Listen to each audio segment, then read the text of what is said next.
have nothing. Nothing. Nothing. Oops. Guys, apparently ina-enjoy ko ang nothing ear ko dito sa aking tenga. And I've been using this for quite a while and I really love this one. It's really something na you should try even you're a Android user or a iOS user. But today we're not going to talk about this one, the nothing ear one, but instead we're going to talk about this one, the nothing phone one. Ito natin, the box is so simple, so slim, so sexy. And I know that nothing really excites you, so am I. Tara, buksan natin.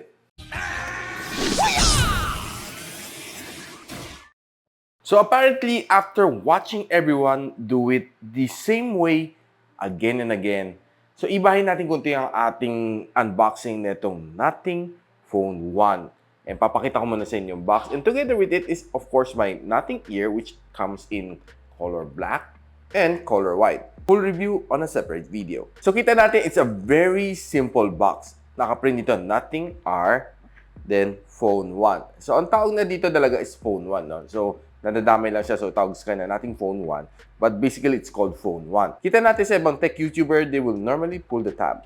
But tayo will be doing it differently.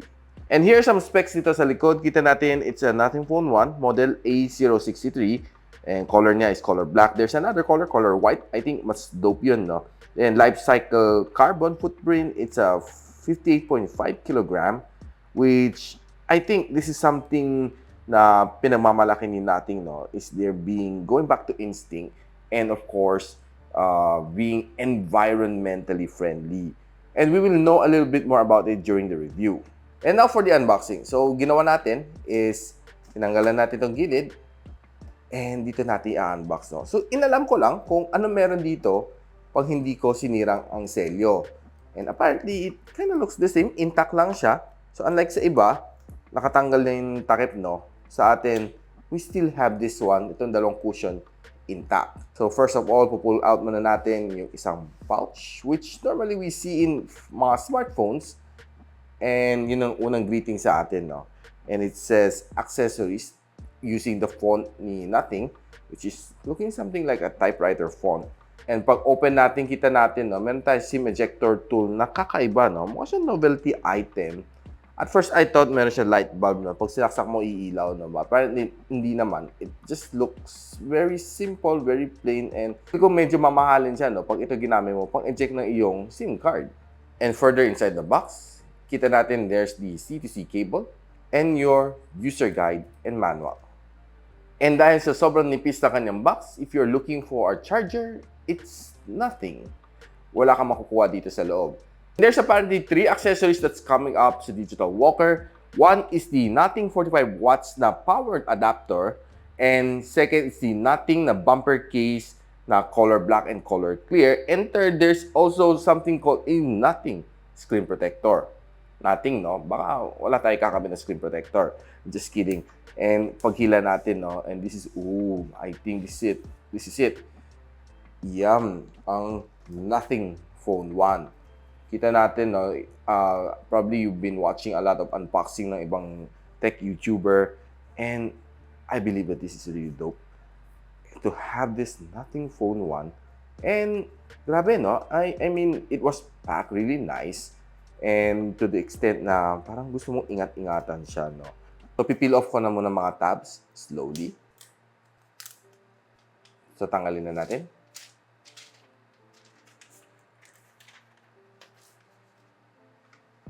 Oh, nice. Ang ganda pala nitong black, no, guys? Ang dami sa inyo nag-request ng color white. Apparently, this is the only color as of the moment na nakuha natin, no? And I believe na I'm a lover of black. Alam niyo naman lahat siguro. And I think this is probably the first time na magugustuhan ko ang white na color. And I think the Nothing Phone 1 na white color is better na mapapakita sa inyo yung glyph sa likod, no? And I'll talk a little bit more about it. Yung glyph or glyph, whatever you call it, it's probably the selling point nitong phone na ito. And kita natin naman dito, if you compare side by side, no, parang mas stand out na talaga ang color white as compared sa color black. Black is very nice, but I think this one would stand out a little bit more compared sa black. So, quick phone tour lang tayo sa ilalim, loudspeaker, Type-C port, microphone in, and of course, ang kanyang SIM tray. And gagamitin natin ang kanyang SIM ejector tool to eject this SIM card slot. And akala ko at first, pag sinundot ko, iilaw to. Well, nothing happened. So, kita natin is a dual SIM card slot na nano SIM, which is 5G capable. Apparently, there's no micro SD expansion. On the side, meron siyang volume rocker. Sa ibabaw, dalawang antenna band plus ang kanyang noise cancelling mic. Sa gilid is, of course, ang kanyang power button. Dalawang 50MP na rear camera sa likod. Itong nakikita niyo, no, mga parang border niya, yan ang glyph niya, no. Yan ang mga iilaw. A little bit later, papakita ko sa inyo. And it's very easy to configure this one. And sa likod, kita natin, it's a Corning Gorilla Glass 5 na protection na clear glass. Ang only print na sa likod is ang Nothing na logo here, which is very small, and some certification. And so, i-boot up natin. Kita natin, this is the font of Nothing, ang kanyang default font. No? Kahit sa Nothing Ear, it's the same font na dineploy niya. So, looks like yung ano lang naman, typewriter na font. And this is the first boot, kita natin. Yan. Mabilis naman siya mag-boot up, no? And this is by far the default na home screen na wallpaper, no? So, hindi ko rin siya pinalitan. Pinakita ko lang muna sa inyo how it looks like. And dito sa harap is kind of front-facing camera. And what I like about this one is symmetrical ang kanyang border. No? Bezel niya is very, very symmetrical. Unlike mga ibang phone, which is quite boring. Makapalang ibabaw, makapalang ilalim, then sobrang nipis ang gilid. Which kinda, sometimes hindi ganong odd-looking. No? But for ito nating phone 1, I can say na it brings some excitement back to unboxing para sa akin on a personal level. Kasi sobrang stagnant na rin ang industry. It's been the same throughout for mga 3 to 4 years na rin and counting. And this one, ito si Nothing Phone 1, really gives me that excitement to unbox it again on a whole new level. And pakita ko lang sa inyo kanyang interface, no? Atong Nothing OS, it's really smooth. Dahil ano siya, wala siyang bloatwares. And imagine there are some phones na tinatry kong gano'ng kabilis. I haven't really seen something as fast as this one.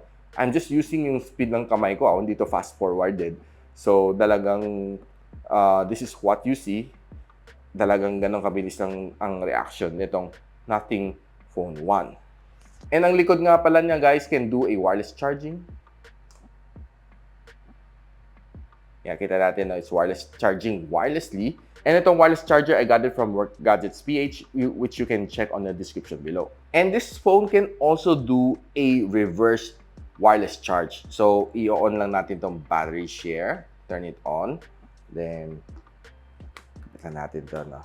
Yan. So, nakita niyo ang blinking ni Glyph for the first time dito sa aking channel.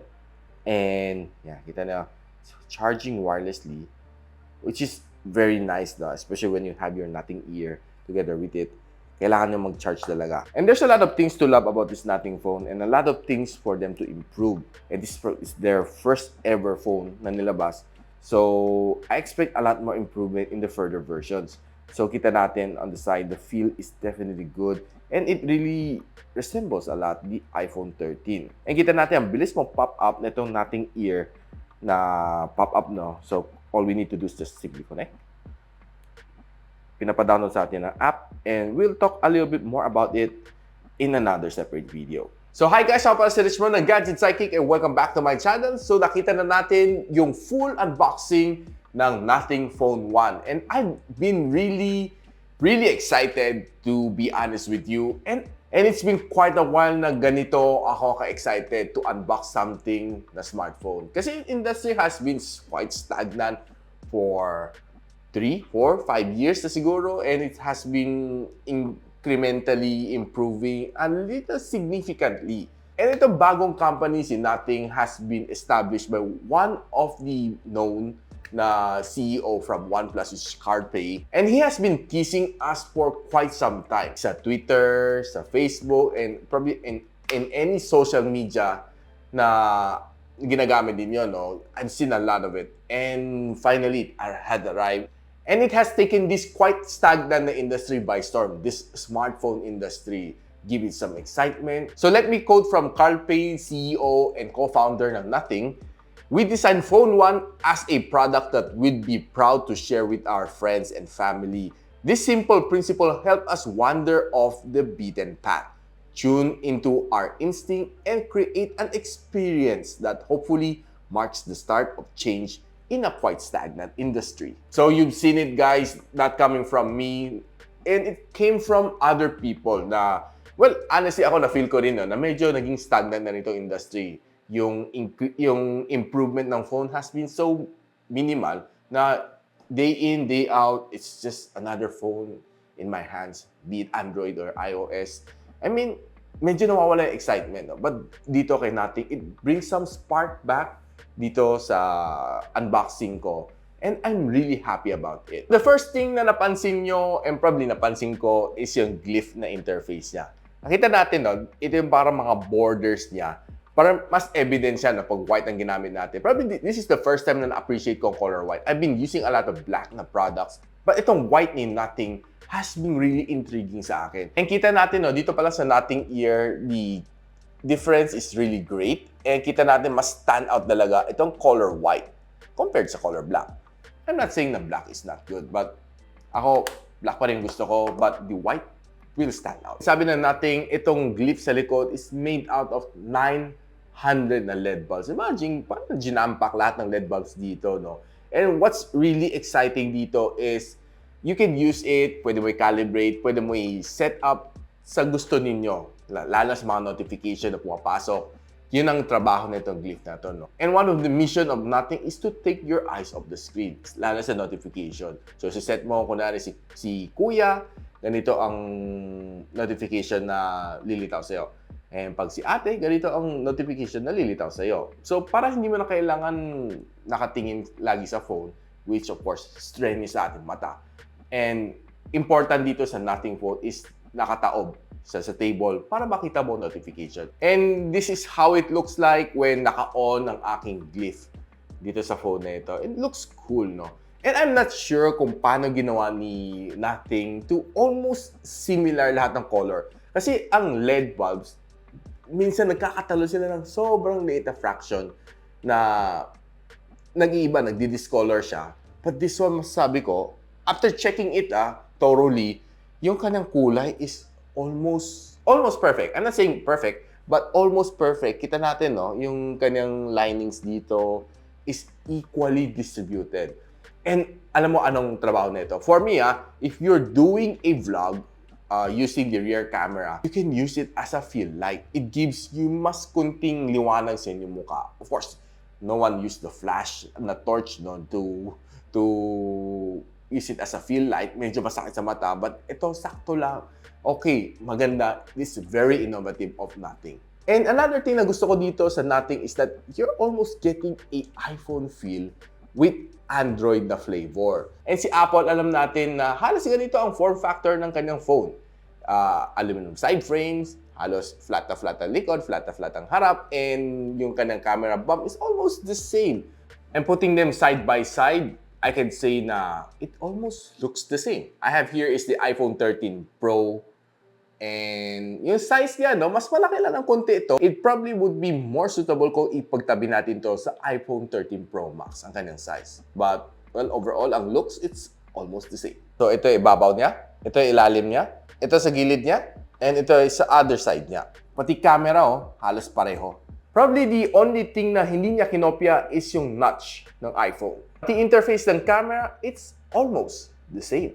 One thing na I really appreciate from this Nothing OS is very smooth ang experience dito. Probably it's one of the longest time na hindi ko na-feel sa mga Android phones is yung smoothness ng OS. Itong Nothing OS, very smooth dahil wala siyang bloatware and swiping up and down. Like nakita nyo kanina sa unboxing natin, no? So binilisan ko na yung daliri ko, saka swipe up and down, sobrang responsive. And I'm really surprised. Probably there's no other phones dito sa na-unbox ko so far, for the past 2 to 3 years na have the speed of the Nothing OS in terms of responsiveness. And for me, that's really something nice to look forward sa future na Nothing na devices. For me, the only thing that is kind of lacking dito sa Nothing phone is yung kanyang processor. They didn't use the Snapdragon 888, hindi rin yung ginamit si Snapdragon 8 Gen 1 or 8 Plus Gen 1. But instead, they are using the Qualcomm Snapdragon 778G Plus. And it's not really something new and something very powerful na pwede mo yung pagmalaki, no? But here's nothing, they are not giving you yung best specs, but they're giving you yung best experience possible on a Android phone. And apparently, itong Nothing phone was able to get a very decent score dito sa Antutu benchmark version 9.4.0 and 537,000 points ang kanyang unang kuha, no, dito sa aking benchmarking. I was able to try it several times and more or less dito nag-average sa 537, no? So 538, 37, doon naglalaro, no? Plus minus 1,000. Ginawa ko tong ginawa ko tong benchmarking right after pag-unbox, so para makita natin yung pinaka-cleanest state niya while doing the benchmarking. Nakakuha rin siya ng decent na 2,800 points dito sa Wadland, meaning this phone can also game. Bench, okay na ka ng score? As expected, this phone has a level 1 wideband security level. So meaning, you can watch all of your favorite shows on HD, Netflix, and other online streaming apps dito sa phone na ito. Ito nating phone has a 6.55-inch na OLED display. It can display up to 1 billion colors and it has a refresh rate of up to 120 Hz of screen refresh rate. And it's also HDR10 Plus supported, and ang kanyang maximum brightness is at 1,200 nits, which is quite bright. So nilabas ko naman to under the bright sunlight, and okay naman, nababasa ko naman siya, and nakaka-load pa rin ako ng video kahit mainit and maliwanag ang araw. And itong phone na ito is also Corning Gorilla Glass 5 protected sa harap, sa likod, and aluminum side frames. Did you know guys na itong phone na ito is IP53 ang kanyang rating, meaning it's splash, water, and dust resistant. So itong phone na ito has 3 configuration and 2 colors. Colors, alam natin, it's either you go for the black or you go for the white. But the configuration, there is 3 configuration available. Either go for the 828 gigs of storage, 8256 gigs of storage, or 12256 gigs of storage. And ang presyo na 8128 is being pegged at 27,990. Ang 8256 is being priced at 29,990. And ang 12256 is being priced at 32,990. And all of this you can buy it from Digital Walker, online, offline. I'll be posting everything on the description box below. So itong phone na ito has 4,500 mAh of battery inside of this one. And it's quite light at 190 grams. Hindi naman siya sobrang kabigatan, no? And yung features is quite packed inside. And sa charging naman, kaya na mag-support up to 33 watts of fast charging. I know, ang tanong nyo is, kasi wala namang charging brick na kasama dito sa phone na ito. Probably I'll suggest that you go to Digital Walker if wala kayong mga charger from other of your phones. Just simply buy any charger sa Digital Walker na may 33 watts na support. I'll be posting some of my suggested na charger from Digital Walker on the description below. So tinry ko naman ang kanyang charging dito sa phone na ito using a 33 watts charger. So charging from 10% to 100 takes only 73 minutes. Quite fast naman siya, so 33 watts. But if you can wait a bit, ang nating na 45 watts na charger will be available pretty soon sa Digital Walker din. Probably you'll be wondering bakit ko minimension si Digital Walker quite often dito sa video nito because Digital Walker is the sole distributor nito Nothing phone dito sa Philippines. Napag-usapan naman natin kung gaano kakunat naman tong phone na ito on my roughly 3 weeks of usage dito sa aking channel. And I'm really impressed din dito sa phone na ito. It was able to gather a 11 hours and 11 minutes dito sa battery stress test, which is a good indicator na itong phone na ito can last me through the day. And on normal usage, isang buong araw, kaya na magtagal ng roughly from 7 in the morning until 6 in the evening nang hindi mo kailangang mag-charge on normal usage. That is, of course, social media, watching videos, and playing some light games.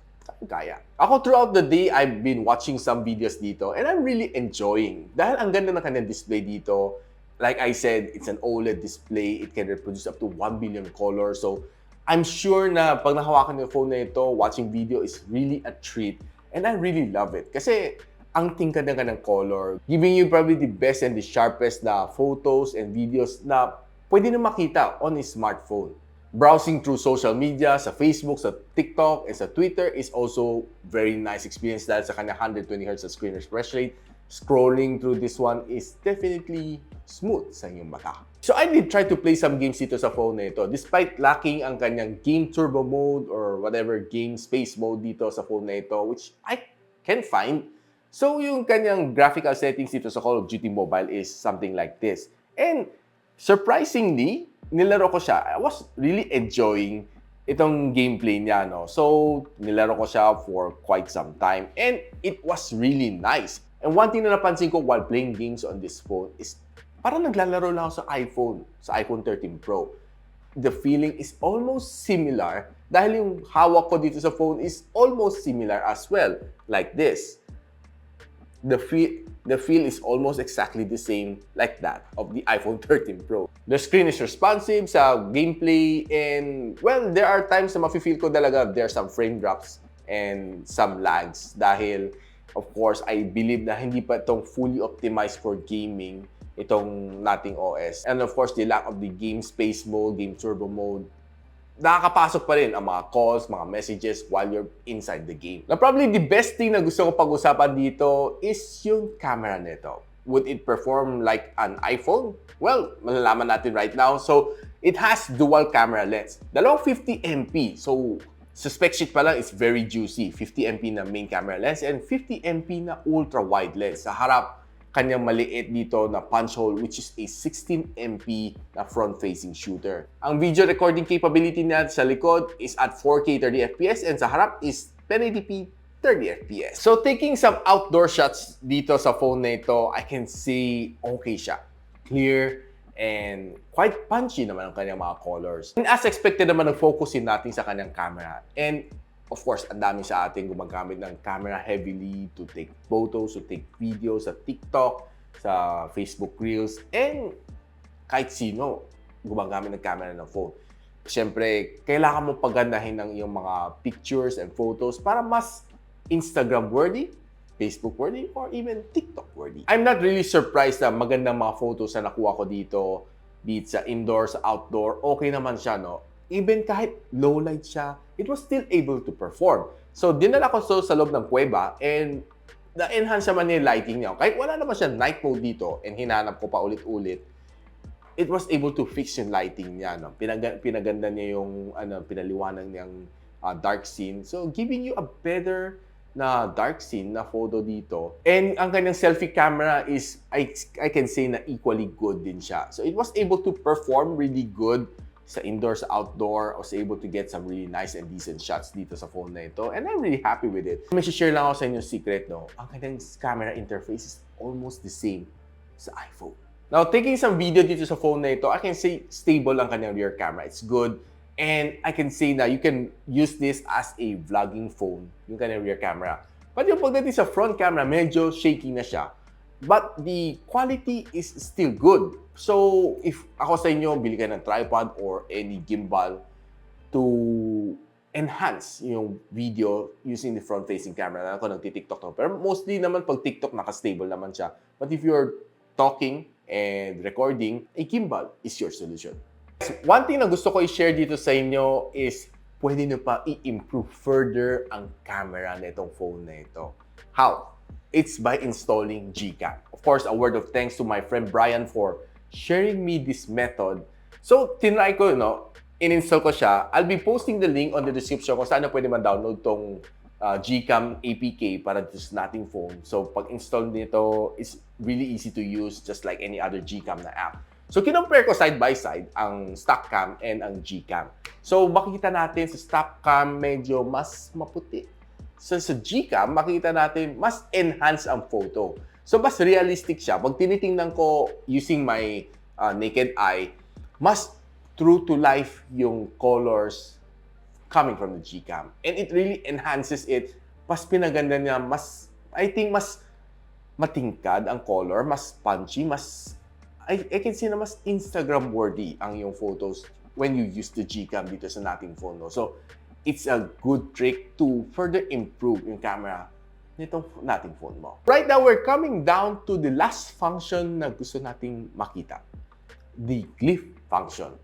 And this one, I can say na it's probably the best experience for me on an Android phone is itong bagong function na ginawa ni Nating, no? I'm not quite sure kung pinatent nila, but definitely this is something na worth playing with and gives me a little bit more excitement using an Android phone. So, pagdating sa mga ringtones, pwede mo siya iset. So, there's 10 ringtones by default here. So, kita natin, no?